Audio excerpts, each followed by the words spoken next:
Hello, so today is January 26th, 2022. Happy New Year. This is our first Coaching in Context webinar of 2022, and we're really excited to launch it with one of our own here at Fielding. The evidence-based coaching program does monthly webinars, and it's for the coaches in the world.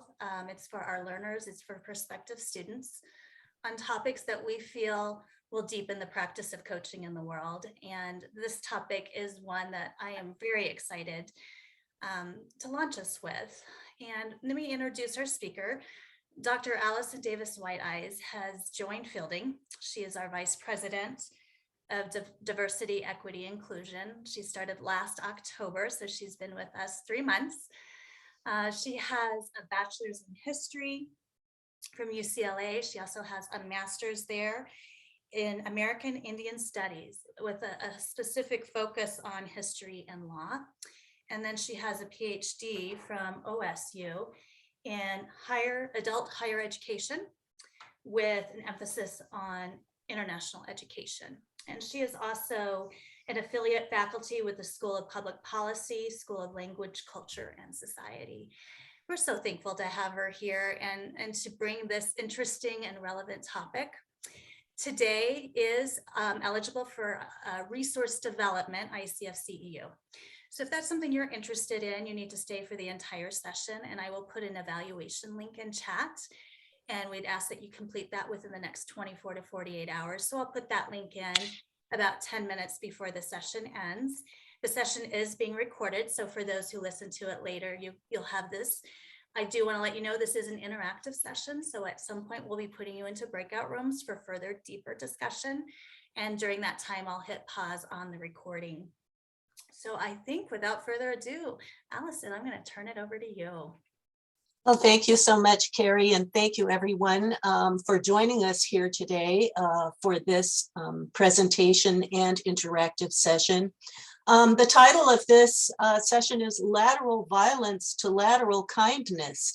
And the name of the session, I wish I could claim it as my own, but it actually comes out of a lot of thinking around what it means to work in community, especially in diverse communities. In doing social justice and DEI work, there are so many challenges. And I think that with those challenges, sometimes there are unspoken issues that we don't directly confront or want to confront because they're so uncomfortable.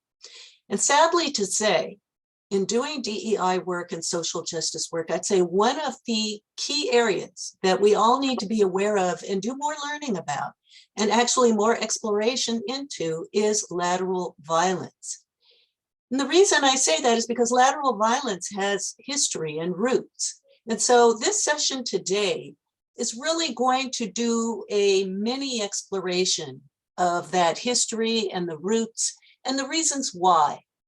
And so what we're going to do is have everyone go into breakout rooms, and then we will come back, we'll do some sharing out, and then I will close with a presentation that I hope captures the spirit of your conversations and hopefully some of the questions that arose in your breakout rooms.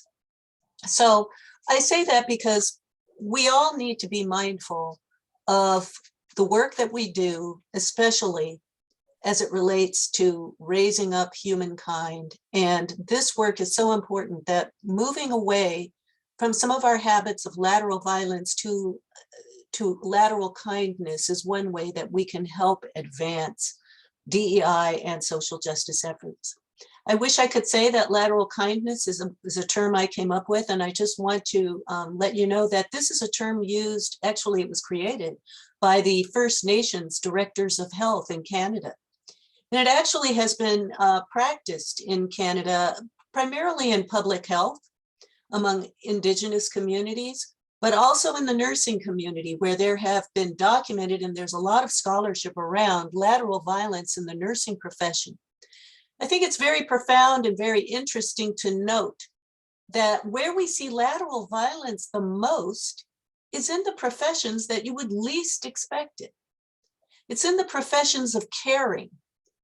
And so then this brings up a lot of issues around secondary trauma, internalized oppression, how people understand those, how they react to those, and do they do any self-reflection? And so hopefully this session today will explore some of those issues and give you an opportunity to think about your own experiences and come away with perhaps a different perspective. So again, moving from lateral violence to lateral kindness.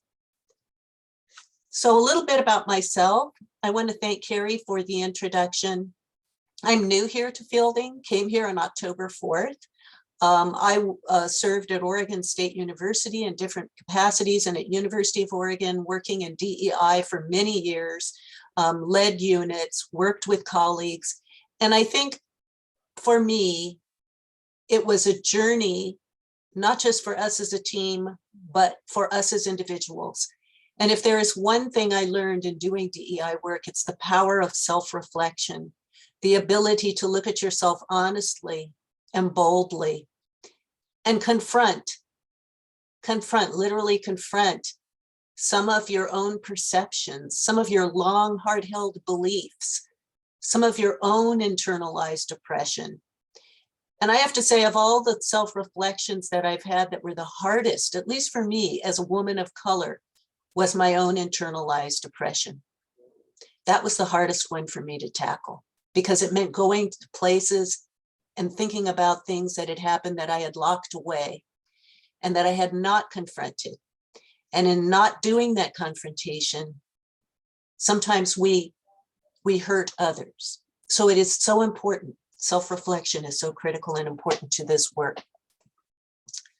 So with that, I think what I would like to do, we have about 41 people in the room. Normally when it's a smaller group, I like to get to know who's in the group. But I think with the 1 hour time that we have, I want to use that time wisely. I think what we would like to do is have you all break up into small groups for about 15 minutes. And I have some questions, and I'm dropping those into the chat for you to discuss as a small group.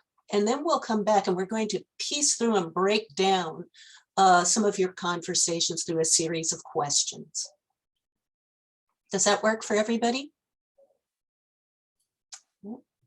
So before I put you in breakouts, let me just read the question. So share an experience of lateral violence, either something which affected you personally or a situation in which you were the witness. What transpired and what was the issue? What positionalities, identities did the individuals hold? What was the outcome? And what were your feelings about the situation? And Allison, before we break them up, I'm wondering if you could just put a little bit more definition to your term of lateral violence and what it means to you. So I really wanted you all to talk about that because I'd like to hear what you think lateral violence is.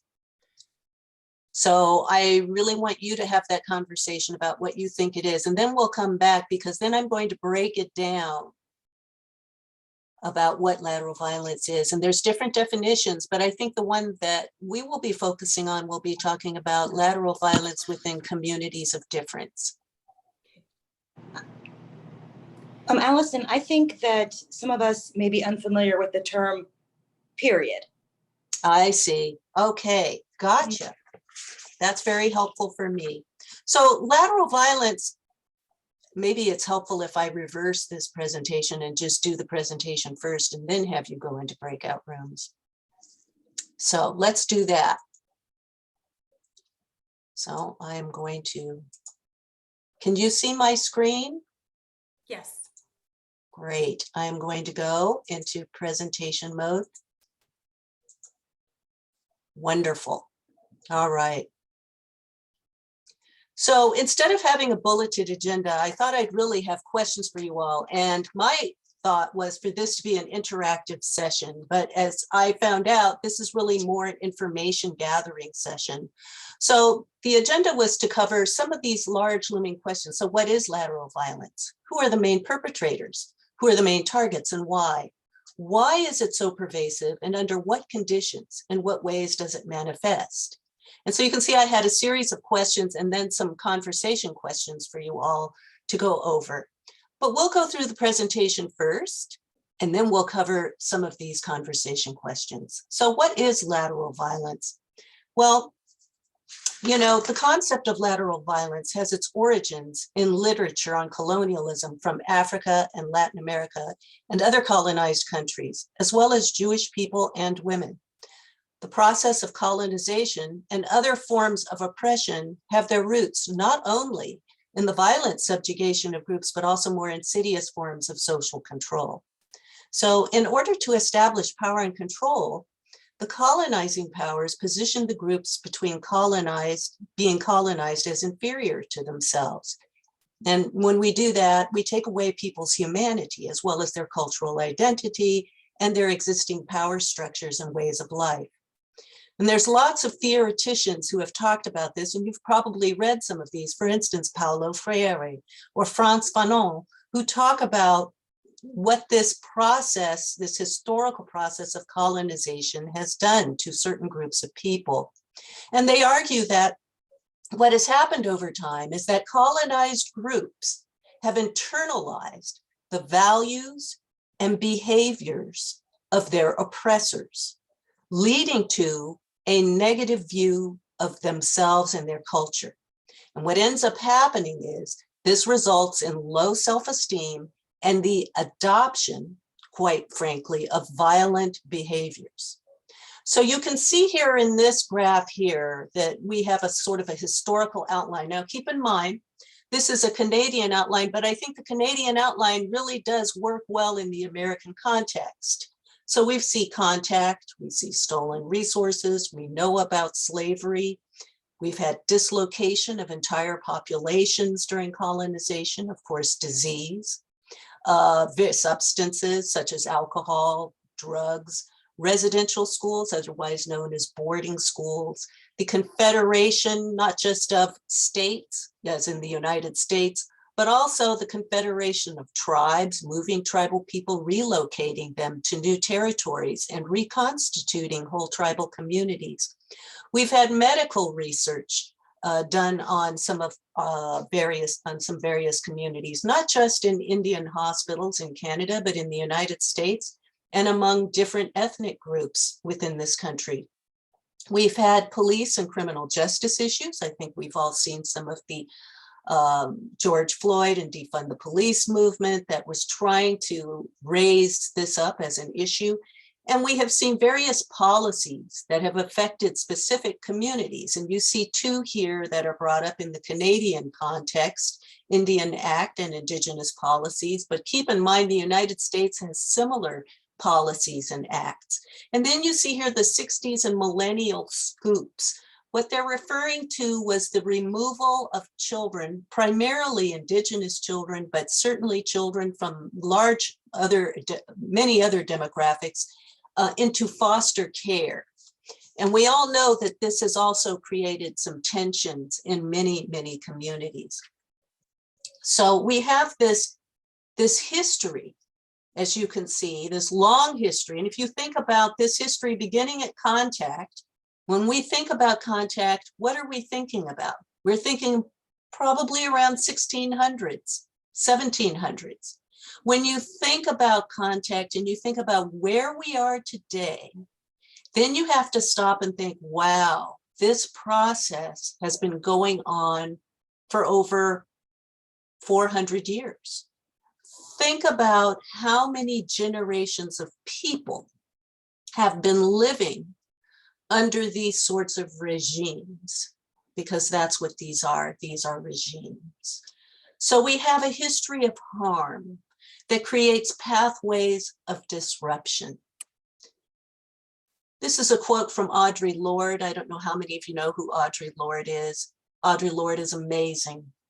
She's the author of Sister Outsider and other amazing books, an amazing scholar in her own right. And she says the true focus of revolutionary change is never merely the oppressive situations which we seek to escape, but that piece of the oppressor which is planted deep within each of us and which knows only the oppressor's tactics, the oppressor's relationships. What Audre Lorde is speaking to is the ways that we have internalized this history and how it affects us and how we enact and reenact that upon each other. That enactment and reenactment becomes lateral violence. And this is what we engage in.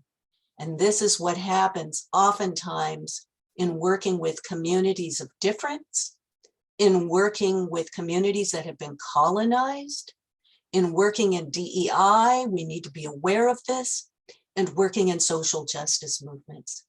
So Alan Benson, a CEO from Native Counseling Services, said, with lateral violence, the oppressed become the oppressors.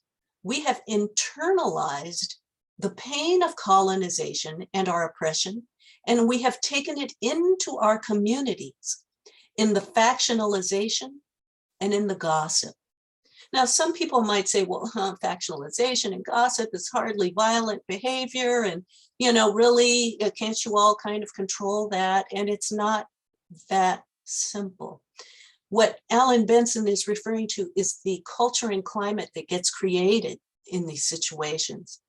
And what happens when we have this sort of overbearing culture is it has implications for so many different facets of an individual's life, of a community's life, of an organization's life. And it affects people physically, emotionally, spiritually, and psychologically. These become deep wounds. Some African-American theorists has referred to this as soul wounds. And again, if we go back to that first map, starting at contact to where we are today in 2021, when we have intergenerational trauma that has accrued over time, it becomes internalized. So what is lateral violence? Well, here is a good listing of scholars who have written about this. You'll notice that a lot of the references are to the nursing community. And if you heard me earlier, I said it's usually the caring communities, the communities that are giving care, counselors, evidence-based coaches, doctors, physicians, nurses, particularly nurses, people in DEI work. It's a lot of heavy caring there. Social justice work, social change. So deep community work, working with human beings with human feelings, peoples with histories, people who are bringing trauma or bearing trauma. So this is how lateral violence comes to be in some of these communities, and we need to be addressing this. You see here, they talk about nurse-to-nurse aggression.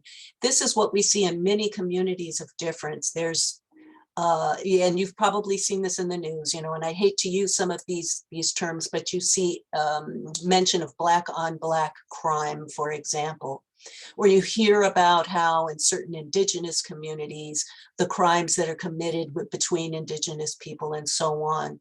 Gang violence, that's another good example of lateral violence that happens within the communities, right? I used to live in Los Angeles. I lived in a gang neighborhood. There was a lot of lateral violence in that neighborhood. It was heartbreaking, honestly. It was heartbreaking. So you can see here that the authors have given their own definition to lateral violence. But I think the legal definition is very interesting to call out here. It says oppressed groups, individuals, internalize feelings such as anger and rage and manifest these through gossip, jealousies, put downs, blaming. It humiliates, it degrades, or otherwise indicates a lack of respect for dignity and worth of an individual. They use condescending language, angry outbursts, refusal to ask questions or to participate, threatening body language and physical contact. The verbal abuse can be blatant or subtle. There are threats. There can be physical contact. And there can actually be suicide as a result of this. People often wonder, why are suicide rates so high among certain communities? Surely we can all agree structural racism certainly has a big part of that. but it's the internalized structural racism that communities mete out on their own members that actually creates the greatest harm. You know, I have lost many friends to suicide, and I know exactly why that happened. And a lot of it had to do with the lack of community support that they were receiving within the community, the constant bullying, the constant abusive behaviors, verbal, nonverbal, the isolation that was going on in the community. And all of this has its roots in this internalized oppression. And so I know firsthand that this has fatal results if it is not dealt with. So we see here how the system, and we talked about structural systems, oppression, create unequal power and privileges. And I think many of us know that between people based on their social group membership. I love this graphic because they break it down by each of the social group memberships. And I think it's very helpful for us to recognize that lateral violence can occur in any one of these particular groups. I would also add that lateral violence, when it's within your own group, is extremely painful, because that's the one group that you would hope would be your refuge from the rest of the structural violence that you're working through and having to deal with. So you can see that we have a wide array here, and you see that there are three particular areas of focus: interpersonal, institutional, and internalized.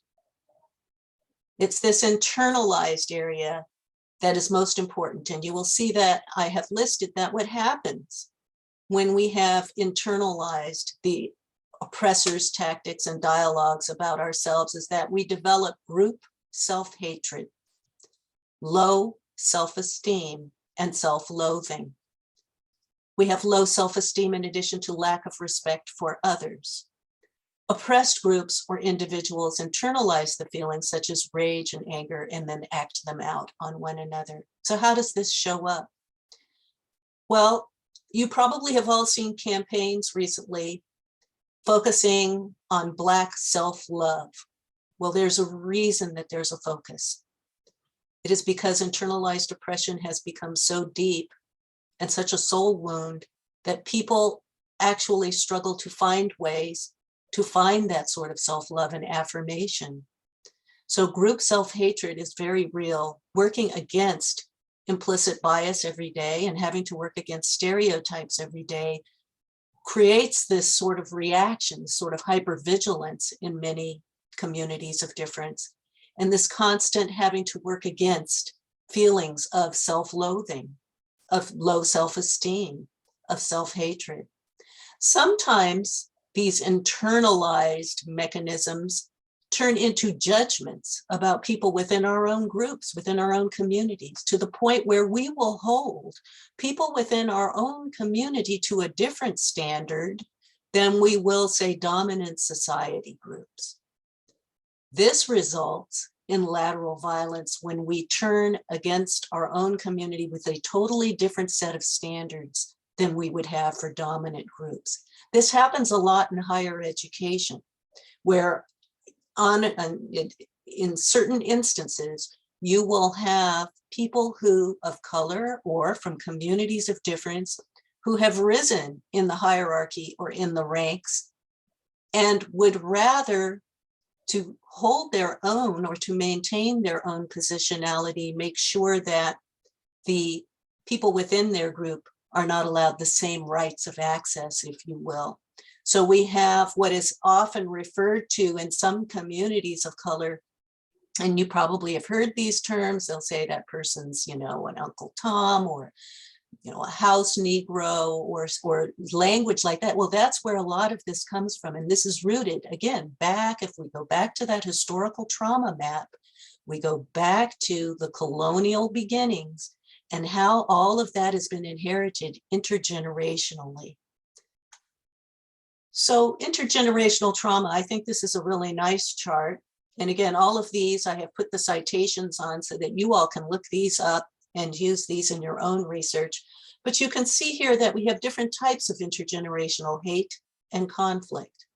And we see here what the causes are for all of these and the macro effects. Now, some of you who have done research in this area know that the macro effects are, not just that the person suffers trauma themselves, but some of those can actually be epigenetic. In other words, there are theories that people's genes actually become influenced by intergenerational trauma to the point where some of these things are passed on genetically. We certainly know that behaviorally they are passed on. I look at my own family's history and the way that we handle conflict, the way that we interact around certain crises points speaks to a family that has had to endure intergenerational trauma because of the long history that I talked about earlier. So you can see how all of this plays out. Intergenerational trauma is key to understanding lateral violence, and it's actually the disruptor. It's the thing that we need to acknowledge. It's the elephant in the room. It's the conversations we need to have and to be able to articulate. And we need to talk about how this influences and impacts people's image of self and the self within the community and the community as a whole. And if we don't do that, then we can never get to lateral kindness. Lateral kindness requires us to ask these questions and to talk about these issues. So how does all of this manifest? We talked about the gossiping, and some people would say, well, that's gossip. People do that. Well, I think this is a pretty good list of how this manifests in the organization, say.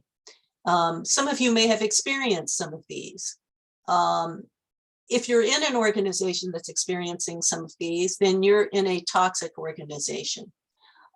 If you're in an organization that's focused on diversity, equity, and inclusion or social justice, I think you need to have some serious conversations around intergenerational trauma and internalized racism and oppression. I love Stanley Martin's applied model, the cycle of oppressed group behavior. Again, he focused, on a caring profession, as I said before, nursing. But I think this model can be applied to just about any profession, but especially those who operate with a strong ethic of care and responsibility to others. I won't go over each of these cycles here or each of these squares here, but I think this should give you something to ponder about your own work experience. Where do you see these things showing up? Have you experienced these? Under what conditions did you experience these? How did you react? What were the reactions of others? Was there anyone who interrupted this?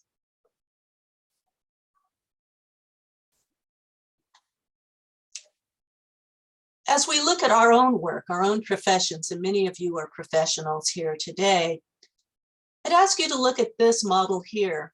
And what's nice about this is this model talks about organizational strengths. Every organization has strengths, and it's always nice to be able to call those out. But for every strength, we know there's a shadow. This is just a law of nature. But it is also something to be mindful of. So what is the shadow of all of the possibilities or all of our organizational strengths? So recognizing these shadows, I think, is important because these are the areas in your organization where if there's cracks or fissures in the organizational structure, particularly as it pertains to lateral violence, this is where it's likely to show up. This is where it's likely to manifest. And this is the ways in which it is likely to manifest. As you look at this, I would like you to look at the bottom where it says empathic response. This one seems to have the most arrows. You see here where it points to unclear boundaries, leads to uncaring, no permission to not care or to not listen, and stress contagion. This may explain, although not fully, why it is that the caring professions seem to have the highest rates in many instances of lateral violence. They receive an extra dose of stress. That said, I think as you look at this diagram, this may be something to consider and have further conversations on. Where does this show up in your organization? What are the shadow areas of your organization? What are your strengths? Where do you think you can shore some of these areas up? What needs attending to in your organization? For many of us, I don't know how many of you are aware of Bobby Harrow's work. Harrow is Harro. Bobby does a lot of amazing graphics, and I really love Bobby Harrow's wonderful way of depicting cycles of oppression. There's actually a cycle of oppression. I did not put that up here today. I use that when I teach in public policy, because I think it's important to know. There's a cycle of socialization, and there is a cycle of liberation. When we think about lateral kindness, it requires us to do one thing. It requires us to decolonize our mind.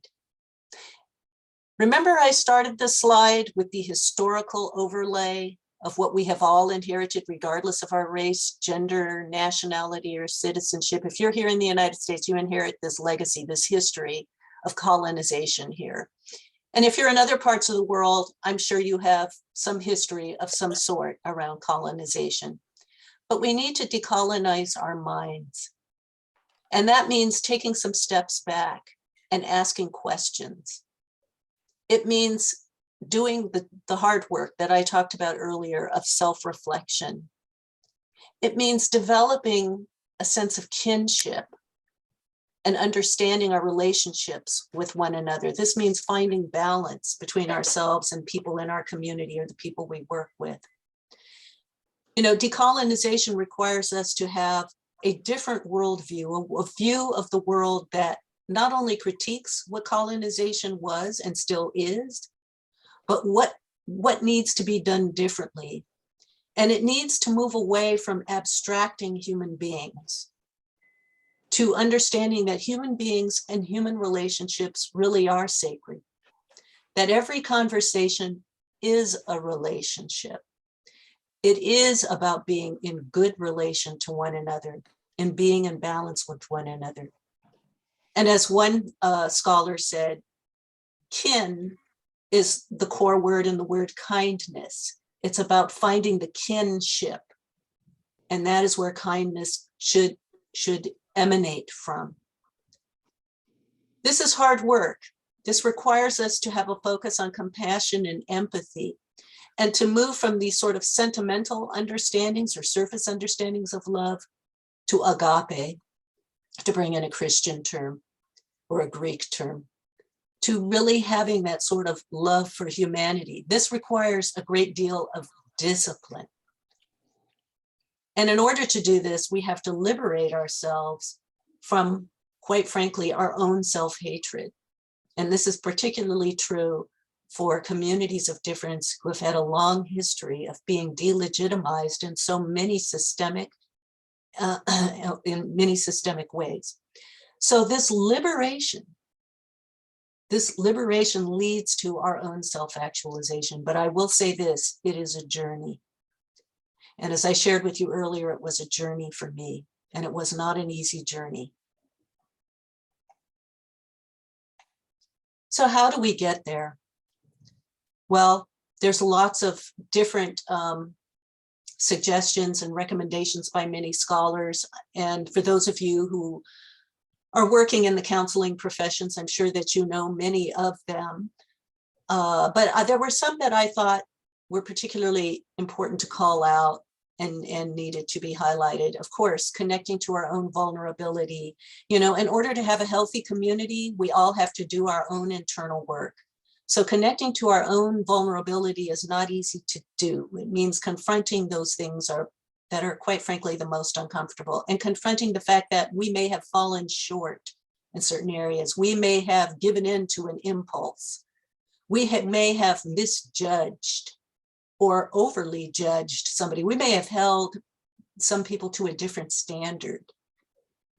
And then we need to explore, why did I do that? Why did I hold this group of people to a different standard? What's behind all of that?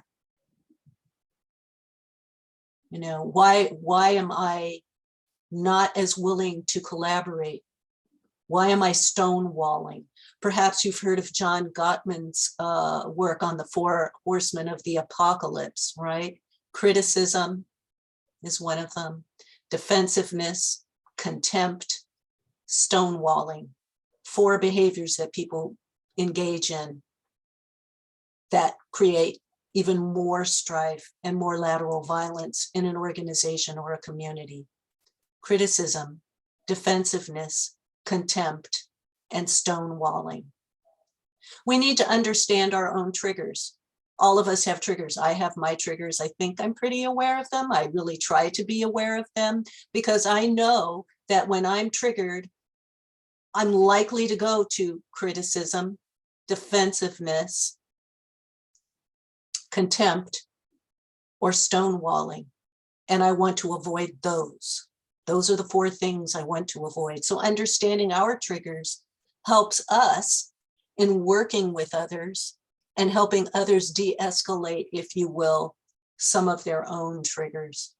But it is important to be aware of ours and how they have implications and interact with other people's. We need to also check our intentions. Is our intention to come in and fix everything? That might not have the outcome that we're looking for. We need to check whether we're using third-party power coming in and speaking on behalf of and for someone when that someone perhaps needs to tell their own story. So we need to be very honest about our own intentions when we're entering and engaging with community, particularly around DEI and social change and social justice work. How do we take and transform arguments into questions? This is hard to do, and this takes a lot of emotional regulation, especially if you're being triggered in the middle of the conversation or the group or people you're working with are triggered.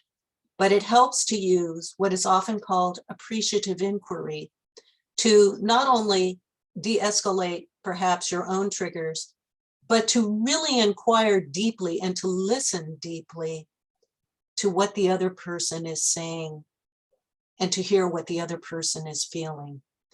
I like that someone once said, the same letters that are used to spell the word listen are the same letters that are used to spell the word silent. And I think that's helpful as a reminder to leave space for people to tell their story and not come in again as that third-party power to speak on behalf of or for. Again, all of this is tied to de-escalating, but also being mindful of your own emotions during these times and thinking about how is it that I can manage my own feelings around some of these very difficult topics. Understanding your own communication style as well as others is very important because we all know that the way we communicate also has a way of impacting others. And this is hard to do because there's so many different cultural contexts. And so, there's a critique right now around code switching, and people often think of code switching as, well, communities of color, say, having to code switch for dominant culture communities. I think we have forgotten that there's an awful lot of code switching that goes on between communities that are minoritized, if you will. So code switching is an actual skill that we employ and deploy in many different contexts with many different groups of people at different levels of the power hierarchy or social or cultural or racial hierarchy, if you will. And so I think these terms are important, but to know that code switching is a critical part of that, I think cannot be ignored. We also need to be able to explore, and you heard me talk about this earlier, our own historical roots of trauma.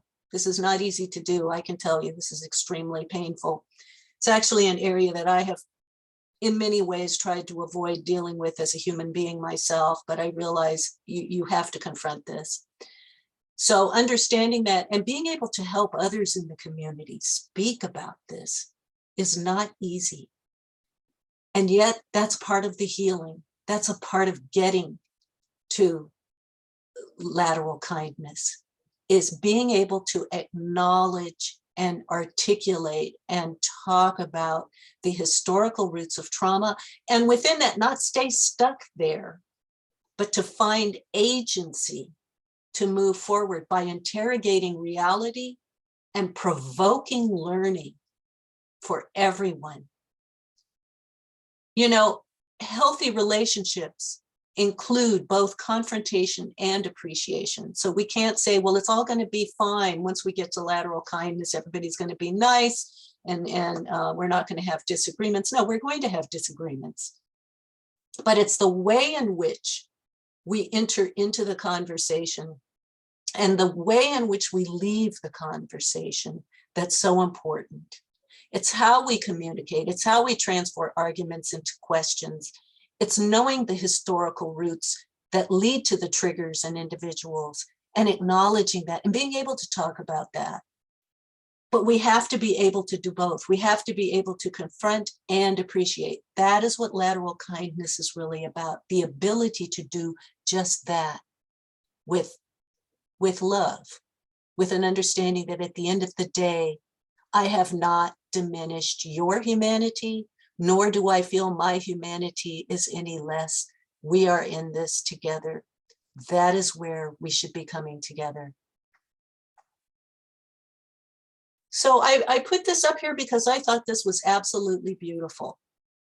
This is a declaration of commitment to lateral kindness. And as I had shared with you earlier, the term comes from the First Nations Health Directors of Canada. And this document was signed by each of the health directors in that association. And I think there's some really beautiful statements in here about how to actualize and how to engage in lateral kindness in your organization, how to move your organization or your work or even your interpersonal relationships away from lateral violence to lateral kindness. And so you can see, I won't go over all of these, and you will be getting these slides. I'll be happy to share these with you. Carrie Arnold will send them out. But as you look at this, you might find some things that resonate with you. And although this is for an Indigenous or First Nation setting, I believe that many of these can be translated into community work that we do with communities of difference. These can be translated to organizations in different ways. Of course, you would have nuanced this to fit your organizational culture. But there are certain takeaways in here that I think are very, very important. I would say one of the last takeaways that's on here, one of the last bullet points, is developing empowerment strategies or positive challenges based on practicing lateral kindness, promoting innovative ideas and best practices, and encouraging the lateral kindness practitioner. Being able to change the culture of an organization is not an easy task, and I have been in the middle of that. And it is, again, as I said before, particularly hard when you are working in a high care profession.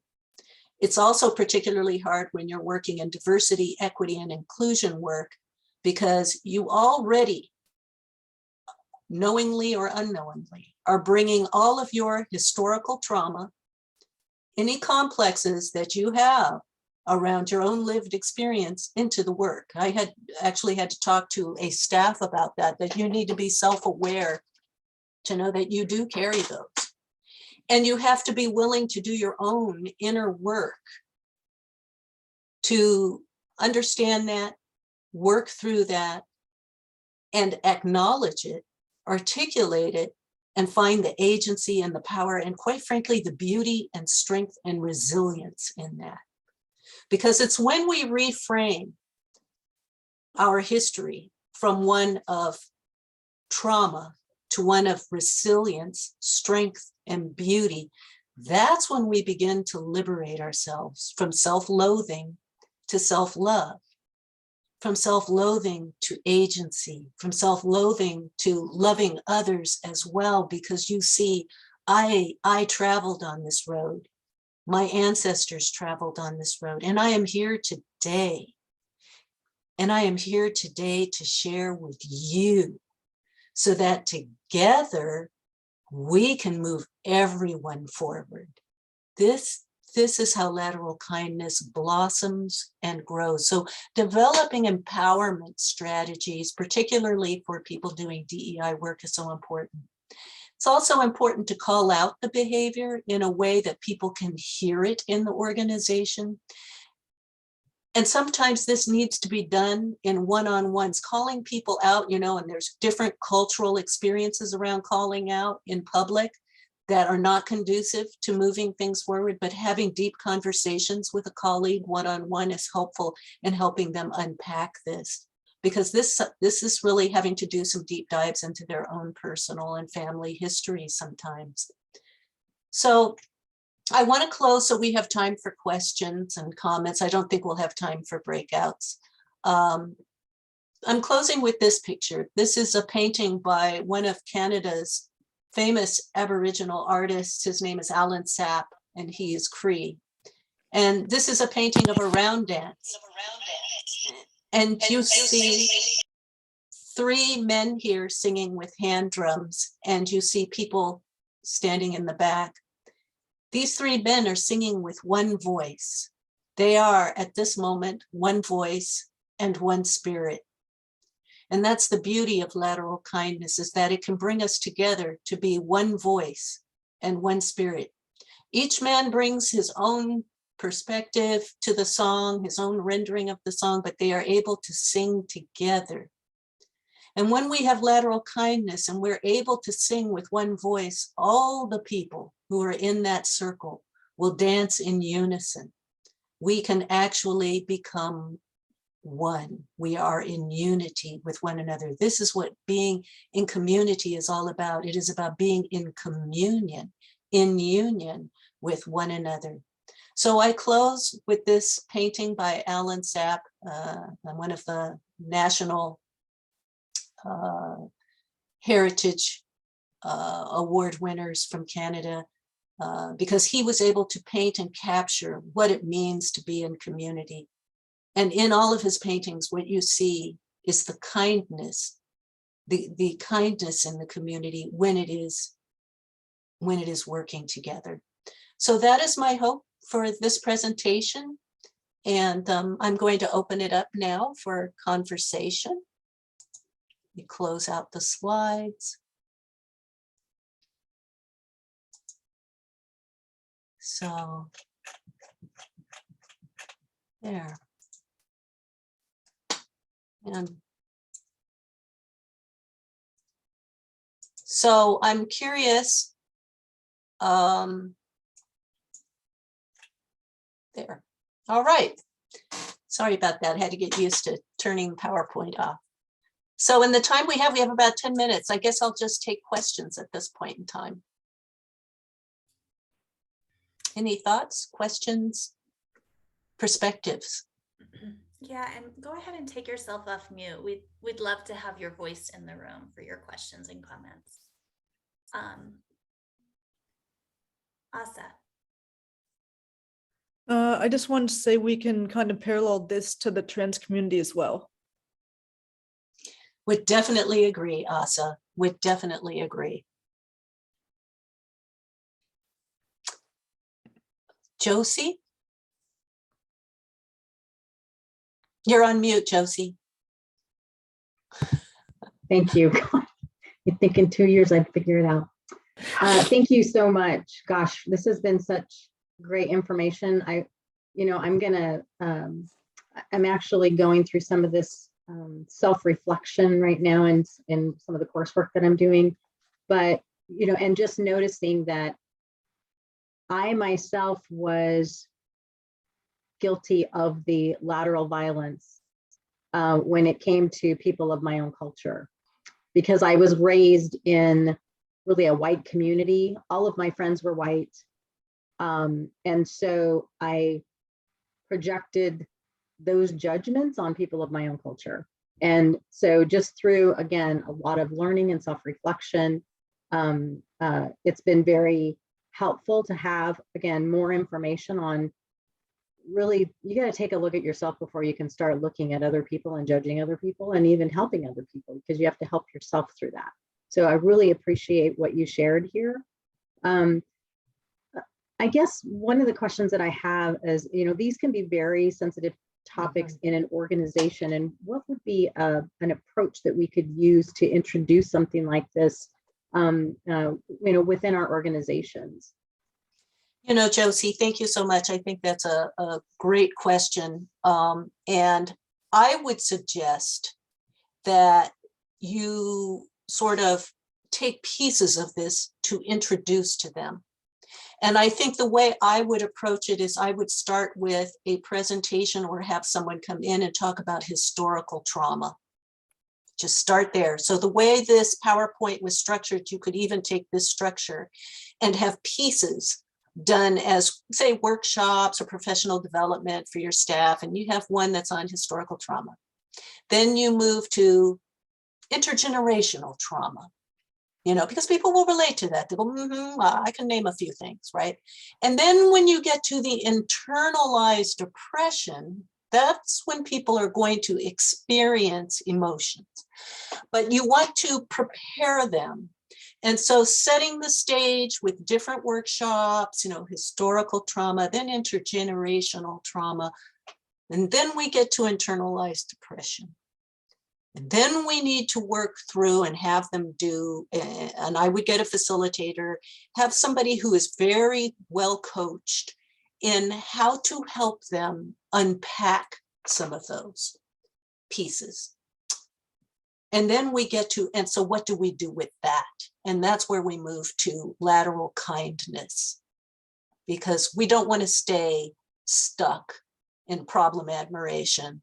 We want to empower ourselves and our communities. I hope that, yeah. Thank you, Josie. Very helpful. Thank you so much. Yes, D. Suni Smith. It's just Sunny Smith. Sunny, thank you. I want to really thank you. Unfortunately, I was a little bit late joining because I had a conflict, but I am a leadership and executive coach, and I came from another session, but I resonated so strongly with so many points that you brought up. One of the things that I had still having the opportunity to do now, I work with a lot of executives, of course, in the private sector, but I have a group of executives from nonprofits in, that are community-based, grassroots, that I'm coaching. And I was looking forward to this as just a relief, from the world that I normally am working in. And I was kind of so shocked when one of my coachees or clients rejected the whole coaching process and rejected me, was very critical. And I remember having to, for weeks, go through a process of disappointment, just real hurt and pain, because, I felt like I was bringing something that normally, which is true, would not be available to them in terms of the support. Luckily, about 14 of them stayed with it, but 3 of them actually withdrew. And so that whole lack of lateral kindness was something I personally experienced, but I can say that it was worthwhile moving through it. And I just had this anticipation that this was going to be so different and so wonderful.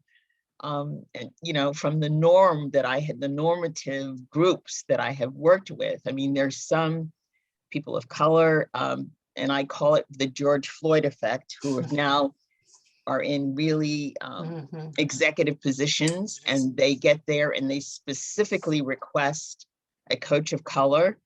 And that's also very, very difficult for my community because they generally don't understand. They're mostly dominant coaches who've been really deeply steeped in this colonial mindset. And it is just, it's a struggle on both sides. For me internally, it's a struggle to stay with my clients and support them going through this. And this is just a relief because, you know, in my sharing, I try to also inform my colleagues, but it's a really huge job. There's a lot of people who don't get it, who have very strong reactions to it, rejecting it, just almost like an amygdala hijack. They just don't even want to deal with it. When you bring up race to coaches, for the most part, there's silence. I mean, literally, they just don't say anything. And I know there's stuff out there, but they just won't comment, they won't engage. And this is a group of people who are trained to supposedly be so empathetic and be good listeners. And it's just amazing.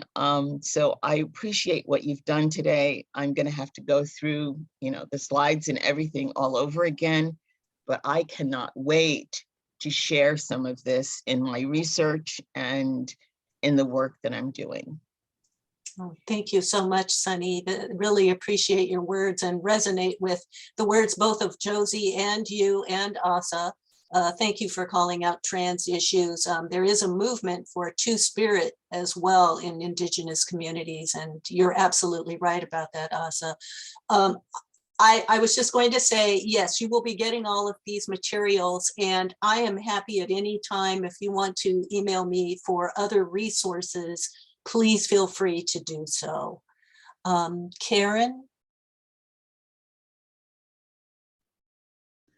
Yeah, I just quickly wanted to say that one of my experiences is that first bullet of getting in touch with one's own vulnerability is such a multi-layered ongoing trip through learning about one's own assumptions.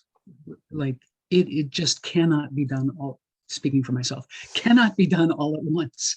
And I am still finding more layers of things. So it's an exciting and interesting trip, but sometimes also kind of dismaying.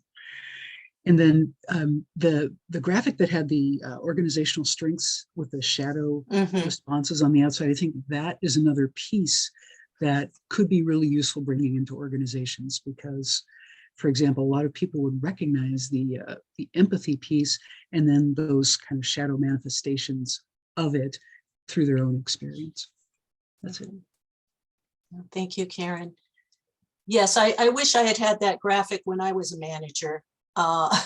It would have helped me as I was dealing with lateral violence in my own organization, which at the time I was in denial about. I did not want to believe it. I did not want to go there.